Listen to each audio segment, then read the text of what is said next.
Allah Subhanahu wa taala, para ulama telah meriwayatkan satu hadis daripada Abu Sa'id Al-Khudri radhiyallahu taala anhu, ketika mana ba'atha Rasulullah sallallahu alaihi wasallam sariyah fihim 30 rajula wa ala ra'sihim Abu Sa'id Al-Khudri radhiyallahu taala anhu.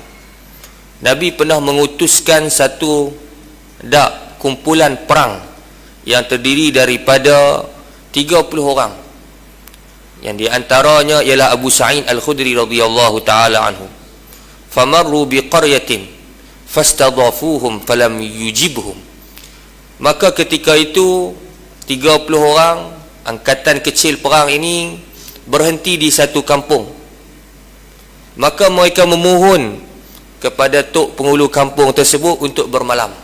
Fastadhafuhum falam yujibhum.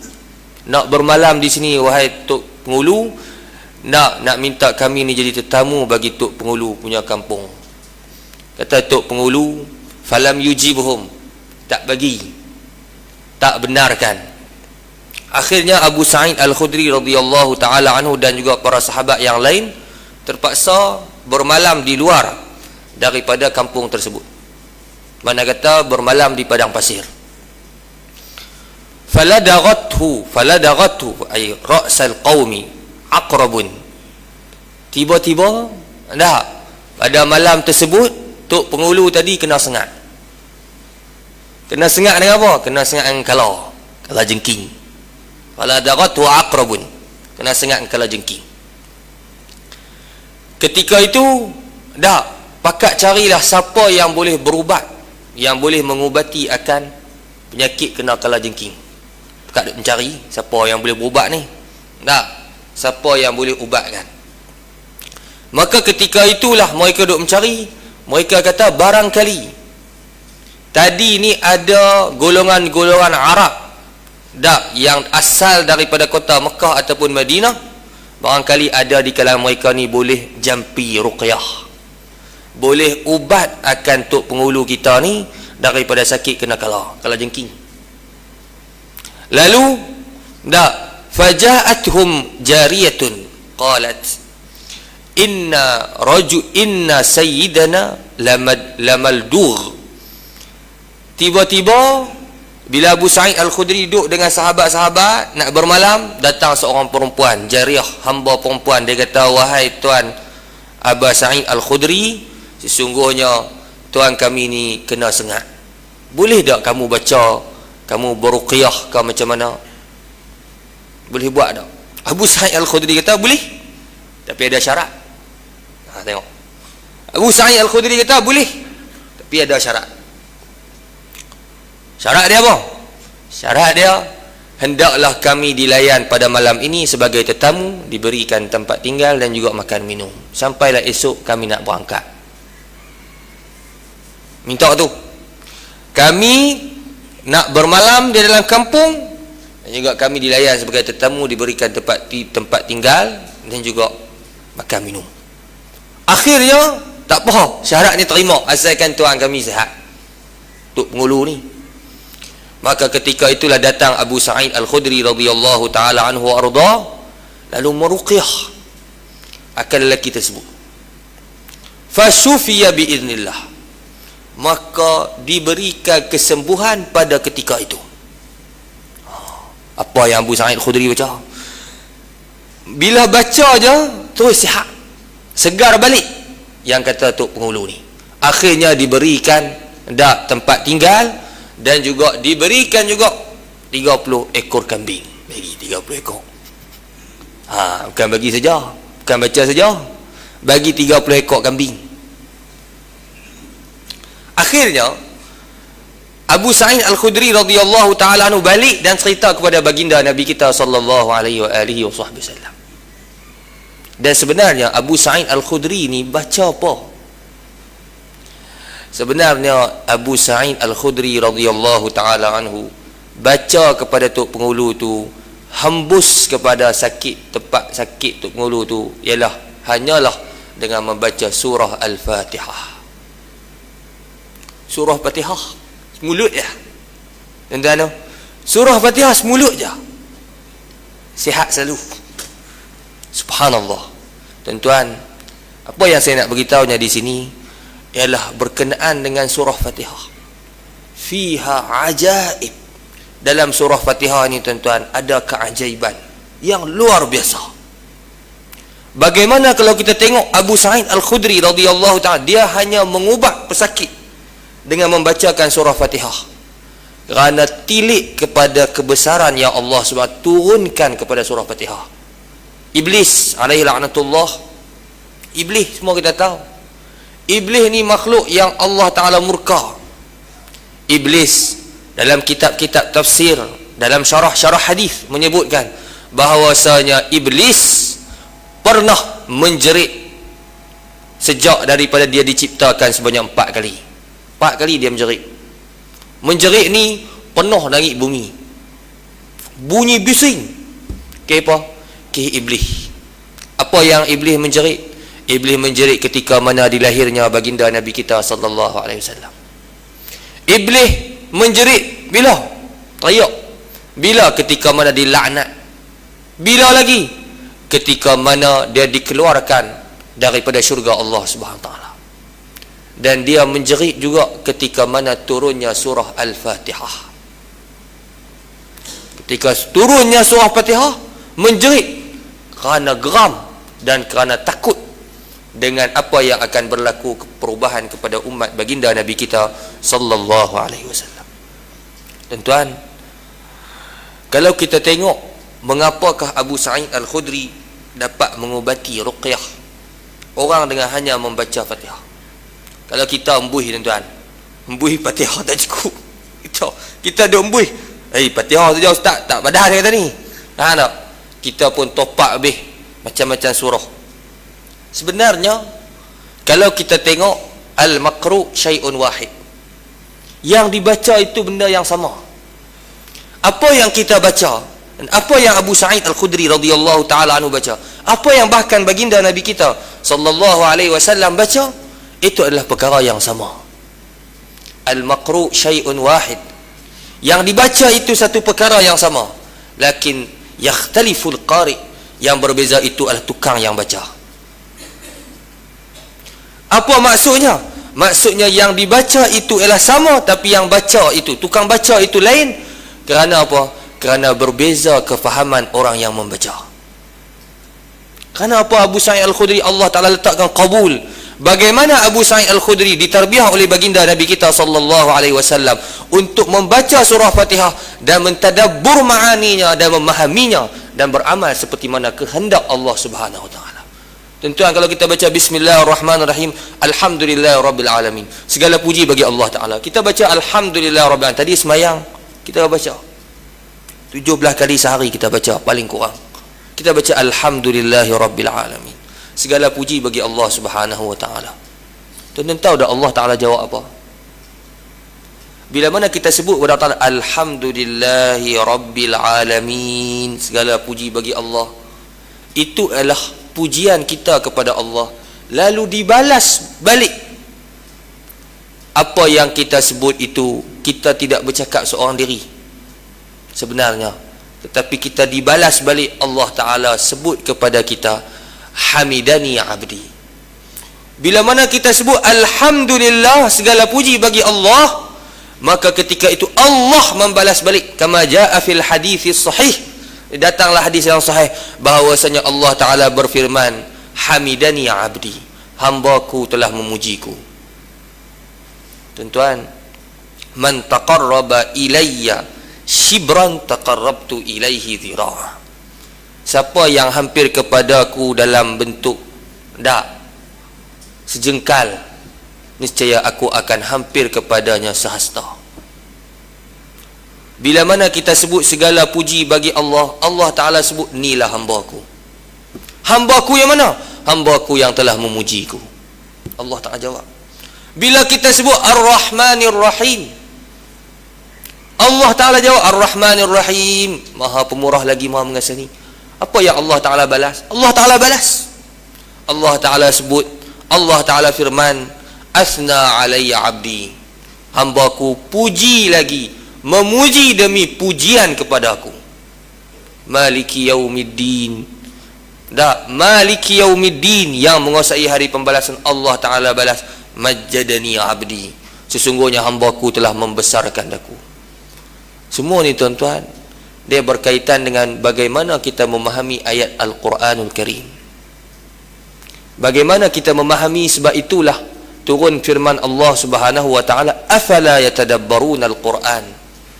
Hei orang-orang kafir Quraisy tu, tidakkah mereka tadabbur, mengerti akan Al-Quran? Am ala qulubin aqfaluha, ataupun di atas hati ni ada mangga, ada anak kunci yang tak boleh nak dibuka.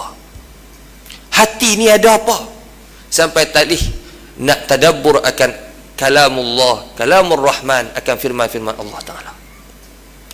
Tuan-tuan, kalau kita tengok kepada ayat yang pertama dalam surah Al-Fatihah, Allah Subhanahu wa Ta'ala menyebut Bismillahirrahmanirrahim, dengan nama Allah yang Maha Pemurah lagi Maha Mengasihani.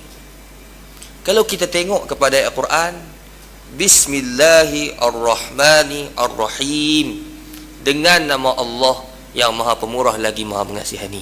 Apa yang kita faham untuk kita menghubungkan diri kita dengan Allah Subhanahu wa Ta'ala melalui kalam Allah? Kalau kita belajar nahwu ni ilmu bi usulin yu'rafu biha ahwalu awakhiril kalim i'raban wa bina'a. Satu ilmu sastra bahasa Arab namanya ilmu nahwu, macam grammar lah, grammar bahasa Arab. Bismillahirrahmanirrahim, dengan nama Allah yang Maha Pemurah lagi Maha Mengasihani. Tuan-tuan, kalau kita tengok ba sebutir tu kan, bismillah, ba tu tuan-tuan ada makna dia. Ba ada makna dia, isim ada makna dia, Allah ada makna dia, Ar-Rahman ada makna dia, Ar-Rahim ada makna. Ba tu apa dia? Ba tu panggil huruf jar, harfu jar, huruf jar. Apa maksudnya ni? Ba kalau kita tengok terjemahan dengan makna dengan. Tentu kalau kita tengok dalam kaedah bahasa, dengan ni kalau kita dalam bahasa Melayu kita panggil dia sebagai kata sendi. Kata sendi tak? Kepada, daripada, lagi atas, kata sendi. Kata sendi ni apa? Ni sendi. Kata sendi ni makna kata penghubung. Penghubung di antara apa? Di antara dua kalimah. Betul tak? Kalau contoh kita kata, saya dari sekolah. Betul. Contoh mudah-mudah lah, saya dari sekolah. Betul. Makna dari ni dia menghubung di antara dua kalimah. Dia menghubung antara apa? Antara saya dan juga sekolah. Saya dari sekolah, saya dari masjid. Dari itu apa? Dari itu panggil kata sendi. Kita ada kata nama, kita ada kata kerja, kita ada lagi apa? Kata sendi. Kalau kita tengok konsep bahasa, sebenarnya tuan-tuan, kata sendi ni dia tak boleh duduk di mula. Bukan duduk di mula, dia bukan duduk di mula ayat. Dia duduk di mana? Di tengah. Kata sendi ni dia tak duduk di mula, dia mula duduk di tengah. Kerana apa? Kerana tugas kata sendi, dia menghubung antara dua perkara. Kalau dia duduk di awal, dia nak hubung macam mana? Faham tuan-tuan dia? Konsep dia kan? Kata sendi dia kena duduk tengah, baru dia boleh hubung di antara dua perkara. Kalau dia duduk di mula, nak hubung macam mana? Dia duduk paling awal. Tapi kalau kita tengok bagaimana ta'birul Quranil Karim, betapa dalamnya cara ibarat Al-Quranul Karim. Bismillahirrahmanirrahim, dengan nama Allah yang Maha Pemurah lagi Maha Mengasihani. Dengan tu awal sekali. Kata sendi itu berada pada awal-awal ayat. Maksudnya apa?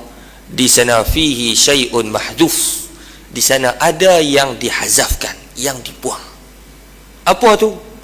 Sebenarnya dengan nama Allah, dengan itu ialah penghubung di antara dua perkara. Apakah dua perkara?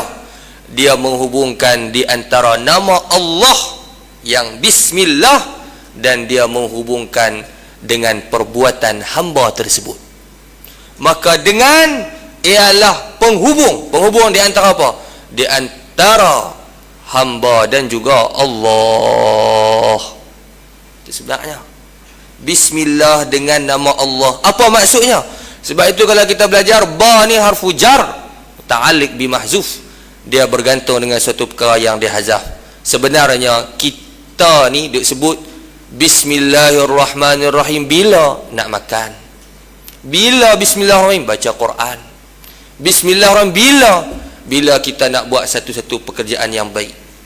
Sebenarnya tuan-tuan, bismillahirrahmanirrahim dengan nama Allah yang Maha Pemurah lagi Maha Mengasihani, sebenar ayat yang mana ayat pada asalnya ialah abtadi'u bismillahirrahmanirrahim, saya mula dengan nama Allah. Maka sebenarnya ayat dia adalah saya mula dengan nama Allah, maka dengan itu ialah menghubung di antara pekerjaan kita dan juga dengan nama Allah Subhanahu wa taala. Bila mana dihubungkan di antara nama Allah dan juga pekerjaan kita, daripada sinilah masuknya sabda Nabi kita sallallahu alaihi wasallam, kullu amrin dhibalin la yubda'u fihi bi bismillahirrahmanirrahim fa huwa aqta. Tiap-tiap pekerjaan yang ada nilaian di sisi syarak tapi tak mula dengan bismillahirrahmanirrahim fa huwa naqisun wa qalilul barakah. Nabi sallallahu alaihi wasallam bagi tahu bahawasanya pekerjaan itu ialah kurang barakahnya. Kerana apa? Kerana kamu tidak menghubungkan perbuatan kamu dengan nama Allah. Kerana kamu buat satu pekerjaan tapi tak mula dengan nama Allah, maka pekerjaan itu walaupun pada zahirnya nampak sempurna tapi hakikatnya itu kurang di sisi Allah Subhanahu wa taala, kerana kamu melakukan perbuatan kamu tidak melihat kepada siapakah yang menjadikan perbuatan tersebut. Maka tuan-tuan, sebenarnya bismillahirrahmanirrahim mengajar kita untuk kita melakukan satu perbuatan tidak lain dan tidak bukan melainkan kita melihat Allah Subhanahu wa taala. Hubungan di antara kita dengan Allah Taala tak terlepas. Bila kita buat apa pun bismillah. Sebab itu bila kita sebut bismillah, makna kata kita ingat kepada Allah Taala, kita mula pekerjaan kita itu dengan nama Allah Subhanahu wa taala. Kata Imam Abu Hasan Asy-Syadzili radhiyallahu taala anhu, ma amiltu syai'an illa ra'aitu Allah qablahu wa ba'dahu wa fihi. Aku tidak pernah melakukan satu-satu pekerjaan. Abu Hasan Asy-Syadzili, seorang ulama tasawuf, kata aku tak pernah buat satu-satu pekerjaan melainkan aku nampak Allah sebelum pekerjaan, selepas pekerjaan dan di dalam pekerjaan. Sebab apa tuan-tuan? Sebab bagaimana orang-orang ahlullah, ahlul haqiqati wal ma'rifah memahami akan ayat-ayat suci Al-Quran, bagaimana dia memahami hubungan di antara Allah dan hubungan di antara hamba-Nya. Itulah bismillahirrahmanirrahim, dengan nama Allah yang Maha Pemurah lagi Maha Mengasihani. Sebenarnya tuan-tuan, kalau kita tengok ayat tadi itu yang saya sebut, dengan nama Allah, dibuang ayat yang sebelum, iaitulah saya mula. Saya mula dengan nama Allah. Kenapa dibuangnya saya mula? Kerana apa? Dibuang saya mula ni, letak tepi. Asalnya saya mula dengan nama Allah yang Maha Pemurah lagi masih, tak tepi. Saya mula tu buang ayat tu, tinggal dengan nama Allah, mahzuf dalam kaedah bahasa Arab. Kerana apa dibuang? Supaya hamba tidak melihat pekerjaannya itu daripada dirinya. Jangan nampak kata kita yang mula, tapi sebenarnya Allah yang memulakan kita. Dilebuang habis, saya mula, tak mau saya. Bukan saya itu sebenarnya, tapi ialah Allah. Saya mula, bukan saya mula. Bukan kamu yang mula sebenarnya.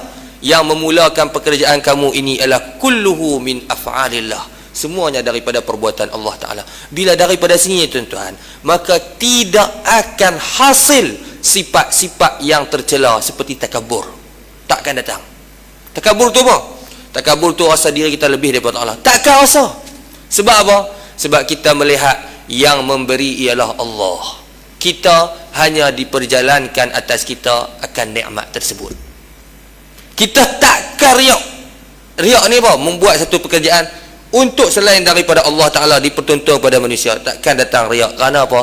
Kerana kita mengetahui bahawasanya ibadat itu yang menciptakan dia ialah Allah. Macam mana nak datang sikap rasa lebih daripada orang lain kalau kita mengetahui semua ini perbuatan Allah dan kita tidak ada apa-apa pun padanya? Tak datang. Itulah min mafhumi sirri bismillahirrahmanirrahim. Tuan-tuan, bila sebut kata dengan nama Allah, nama Allah banyak. Tuan-tuan, nama Allah banyak, bukan 99 saja. Nama Allah, kalau kita baca di dalam kitab, contohnya di dalam kitab Bahjatul Wasail, Syarhul Masail, Al-Imam Al-Allamah An-Nawawi Al-Jawi radhiyallahu ta'ala anhu menyebutkan nama Allah ini banyak. Di antaranya 3,000 nama Allah Ta'ala. 3,000 nama Allah. 1,000 itu diketahui oleh para malaikat. 1,000 lagi diketahui oleh para nabi-nabi dan rasul. 1,000 lagi ni terdapat dalam kitab-kitab. 1,000 malaikat tahu, 1,000 lagi nabi-nabi rasul tahu, 1,000 lagi dalam kitab-kitab. Kitab apa? Dalam Zabur 300, dalam Injil 300, dalam Taurat 300, dalam Al-Quran 99, satu lagi dalam suhuf Nabi Allah Ibrahim AS. Cukup 3,000. Yang kita semua duk menyanyi tu, nas'aluka ya, nah, itu ialah Asmaul Husna yang mana warid dalam Al-Quranul Karim dan disebut oleh baginda Nabi kita sallallahu alaihi wasallam. Ini disebut oleh Imam An-Nawawi dalam kitab Al-Adhkar. Sebut hadis tersebut dengan disebutkan akan Asmaul Husna. Ayyamma tad'u falahul asmaul husna. Mana-mana kita berdoa, semua Asmaul Husna, nama-nama Allah yang indah. Kalau kita tengok daripada semua nama-nama Allah Subhanahu wa taala, Allah Taala pilih 2 nama untuk diletakkan dalam Bismillahirrahmanirrahim. Daripada banyak nama, Allah Ta'ala pilih 2 nama. 2 nama ya, tak banyak. Makna kata, Al-Malik tak sebut, Al-Quddus tak sebut, As-Salam tak sebut, Al-Mu'min tak sebut, As-Salam, Al-Muhaimin, Al-Aziz, Al-Jabbar tak sebut. Allah Ta'ala pilih Ar-Rahman Ar-Rahim, dengan nama Allah yang Maha Pemurah lagi Maha Mengasihani. Dipilih hanya 2 nama sahaja, tak disebut Bismillahirrahmanirrahim, Al-Maliki, Al-Qudusi. 2 nama, satu. Dan kemudiannya dipilih nama yang Maha Pemurah lagi Maha Mengasih. Tak dipilih contohnya dengan nama Allah yang Maha Gagah lagi pula Maha Perkasa, Al-Azizul Jabbar. Kenapa dipilih 2 nama ni? Kata para ulama, dipilih Ar-Rahman Ar-Rahim. Allah Ta'ala pilih, Allah Ta'ala letak, Allah Ta'ala firman, menunjukkan kepada betapa besarnya rahmat Allah Subhanahu wa Ta'ala terhadap hambanya. Besar rahmat Allah Ta'ala. Apa dia? Hatta la yastahil asi mislana. Supaya tuan-tuan, kita orang-orang yang rajin selalu buat maksiat kepada Allah Ta'ala tidak malu untuk bertemu dengan Allah. Baik, supaya dipilih perkataan Ar-Rahman Ar-Rahim yang Maha Pemurah lagi Maha Mengasihani. Diletakkan 2 ini supaya orang yang buat maksiat macam kita tak malu untuk membaca dan juga bertemu akan Allah Subhanahu Wa Taala. Apa kena-mengena? Jawabnya di sinilah para ulama sebut, andai kata kalau Allah Ta'ala sebut dengan nama Allah Al-Azizil Jabbar, dengan nama Allah yang Maha Gagah lagi mula Maha Perkasa, yang mengazab hambanya dengan azab-azab yang pedih, pakat tak baca tu. Kalau Allah Ta'ala sebut itu dengan nama Allah yang Maha Gagah lagi pula Maha Perkasa, yang boleh mengazab hambanya ketika mana ia kehendaki, itu terus Quran. Ni kata orang-orang maksiat. Sebab apa? Sebab awal-awal ayat buka-buka bismillah lalu Ar-Rahmanir-Rahim. Kalaulah Allah Ta'ala buat sedemikian, nescaya orang-orang yang melakukan maksiat seperti kita akan putus harapan daripada Allah. Tetapi tak kalau Allah Ta'ala buat satu mazharur rahmah, satu kejadian rahmat, Allah Ta'ala buat bila mana seorang hamba itu baca, dia buat maksiat, dia bila dia tengok Allah yang maha pemurah lagi maha mengasihani. Apa maksudnya? Allah bersifat dengan rahmat, bersifat dengan rahmat. Tuan-tuan, dalam hadis qudsi yang pernah dibacakan oleh Fadilatul Syekh Muhammad Mutawalli Sya'rawi rahimahullahu ta'ala, bila mana Allah Ta'ala tengok baginda Nabi kita sallallahu alaihi wa alihi wa sahbihi wasallam kasih kepada umat,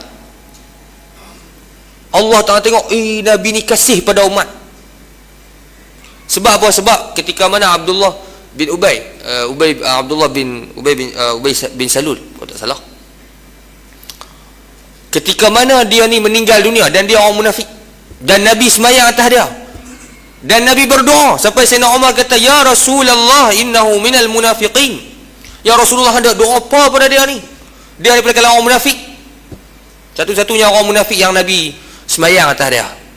Sampai Allah Ta'ala buat turun, wala taqum, apa Allah SWT, la taqum ala qabrihi, apa, tengok ayat dia, jangan kamu berdiri atas kuburnya. Allah Ta'ala sampai tegur baginda Nabi kita sallallahu alaihi wasallam, ini orang munafik, tidak boleh didoakan kepadanya, kerana orang munafik pada hakikatnya ialah orang yang kufur kepada Allah Subhanahu taala.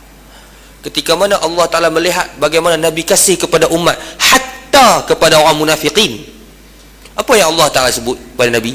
Ya Muhammad, law syi'ta la saraftu amra ummatika ilaik. Hei Muhammad, kalau kamu nak wahai Muhammad, la saraftu amra ummatika ilaik, kalau kamu nak, aku akan serahkan urusan umatmu kepadamu. Makna kamu tadbir seperti mana kamu nak. Allah Ta'ala kasih pada baginda Nabi kita sallallahu alaihi wasallam sampai sebut, kalau kamu nak ambil urusan umatmu, maka ambillah dan tadbirlah kamu seperti mana kamu nak, dan tidak aku masuk dalam apa yang kamu putuskan. Lau syi'ta saraftu amra ummatika ilaik. Besarnya maqam baginda Nabi kita sallallahu alaihi wasallam. Apa yang Nabi jawab? Adakah Nabi kata, na'am ana akhuz ya apa nama, aku ambil ya Allah, aku ambil? Adakah Nabi jawab itu? Allah Subhanahu wa taala mengurniakan kepada baginda Nabi kita sallallahu alaihi wasallam al-fitnah al-muhammadiyah, kecerdikan yang luar biasa, al-fatadah. Apa yang Nabi jawab? Nabi kita sallallahu alaihi wasallam, dia tak kata terima dah mu kata gitu. Nabi kita sallallahu alaihi wasallam, la ya rabbi anta arhamu bihim minni. Tidak sama sekali wahai Allah Ta'ala akan aku ambil urusan umatku, tetapi engkau ambillah urusan umatku ya Allah, kerana engkau lebih mengasihi kepada umatku berbanding aku. Anta arhamu bihim minni, kamu ya Allah sebenarnya lebih kasih kepada umatku berbanding aku. Kerana apa? Kerana Allah yang menciptakan akan makhluk. Sebab itu datang dalam hadis qudsi yang lain, ketika mana semua makhluk ni, makhluk protes kepada Allah Ta'ala. Makhluk protes macam mana? Yang kata Allah SWT, yang kata bukit bukau, yang kata air di lautan, yang kata pokok-pokok, yang kata tanah, semua ni tamarrada min af'ali bani Adam, semua protes daripada perbuatan anak Adam. Apa anak Adam buat? Maksiat. Kata Al-Imam Sya'rawi alaihi rahmatullah, kalau kita tengok bagaimana semua tu yang saya sebut, di bukit, laut, sungai, pokok, semua itu sebenarnya dicipta sambil berkhidmat kepada kita. Betul tak? Kita dah ambil manfaat kan daripada bukit bukau, kita dah ambil manfaat kan daripada air di sungai, di laut, kita ambil manfaat kan daripada tumbuh-tumbuhan. Allah Ta'ala cipta tu yang berkhidmat kepada kita. Betul? Tapi kalau kita tengok kan, macam mana langit, bukit bukau, semua ni protes. Kerana apa? Kerana ya Allah, ya Tuhan kami, kami ni yang beribadat kepadamu pagi petang malam bertasbih, dan kami taat kepadamu, tiba-tiba kami kena khidmat kepada orang yang tak ingat padamu. Kata kami duk berkhidmat kepada anak Adam, tetapi kami kena berkhidmat kepada orang yang melakukan maksiat kepadamu. Langit, apa yang Allah sebut dalam Quran, apa nama, kurahan au ta'an ataina ta'i'in, kan? Langit kata tunduk sama kepada Allah Ta'ala, sama ada dalam bentuk terpaksa ataupun tidak. Semua ni terpaksa apa? Musakharun li khalqillah. Semua ni tunduk pada Allah Ta'ala. Kata tu. Tapi bila mana anak Adam dia buat dosa, dia mula protes. Yang kata qalatil bihar izalli ya rab an ughriqa bani adam faqad ta'ima khairaka wa mana'a syukra. Yang laut kata, ya Allah, bagilah izin kepada aku nak tenggelamkan anak Adam. Pasal dia buat dosa banyak ni. Buat dosa banyak. Bukan perkara-perkara makhluk Allah tak nampak apa yang kita buat. Dia pun nampak.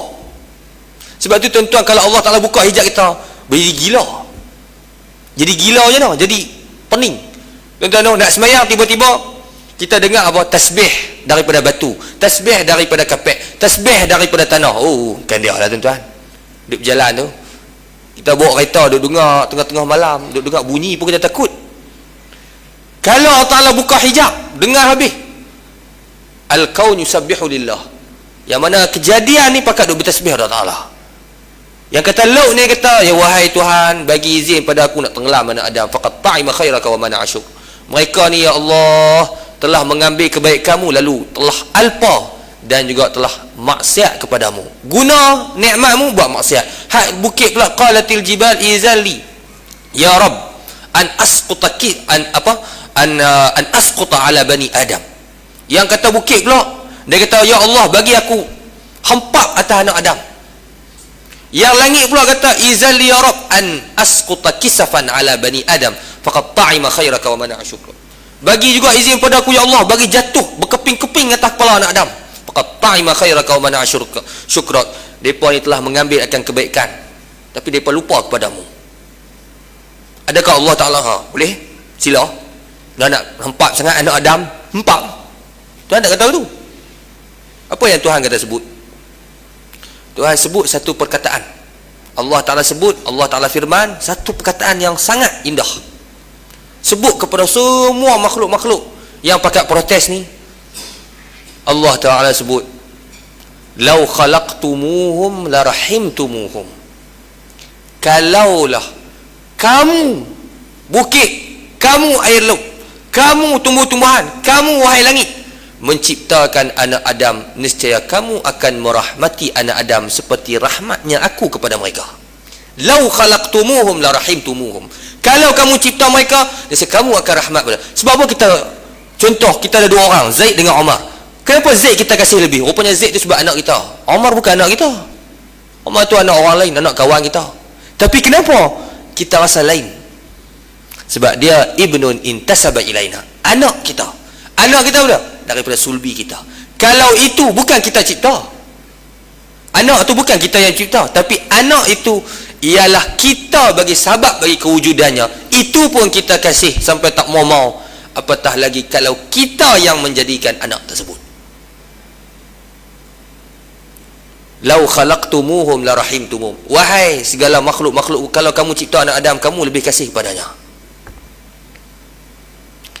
Intabu ilayya fa ana habibuhum wa illam yatubu fa ana tabibuhum.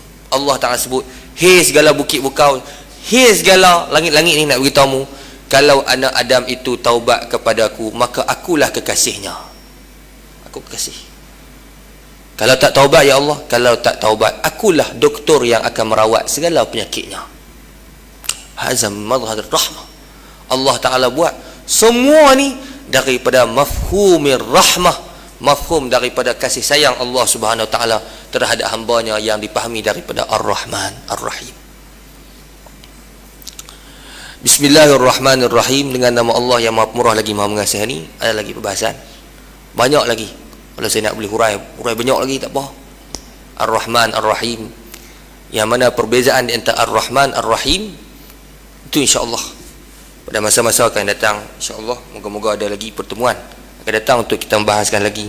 Bismillahirrahmanirrahim. Setakat itu saja kuliah kita pada pagi ini. Moga-moga kita dengar ni menjadi satu ibrah, satu pengajaran kepada kita untuk hubungan kita di antara kita sebagai seorang hamba dengan Allah Subhanahu Wa Taala, dan supaya orang-orang yang seperti kita tidak putus asa daripada Allah Taala. Tak putus asa ni macam mana? Bila buat maksiat 1000 kali pun tak putus asa daripada Allah Taala, sentiasa ingat bahawasanya Allah Taala akan mengampunkan dosa kita ketika mana kita kembali kepadanya. Kullu hadza min mafhumi bismillahirrahmanirrahim. Semua ini daripada kefahaman kita terhadap kalam Allah Subhanahu Wa Taala. Apa yang baik itu daripada Allah, apa yang buruk itu daripada kelemahan daripada saya sendiri. Aqulu qawli hadza wa astaghfirullahal azim li wa lakum. Assalamualaikum warahmatullahi taala wabarakatuh. A'udzu billahi minasyaitonir rajim. Bismillahirrahmanirrahim. Alhamdulillahi rabbil alamin. Afdhalus salati wa atammu taslim ala sayyidina Rasulillah sallallahu alaihi wasallam wa ala alihi washabbihi ma'in. Allahumma fa'alna bima 'allamtana wa 'allimna bima yanfa'una. Rabbi faqihna wa faqih ahlana qarabati lana fi dinina min al-qutl wa dhakar. Sallallahu alaihi wasallam. Wa alihi wasallam. Alhamdulillahi rabbil alamin. Alhamdulillah.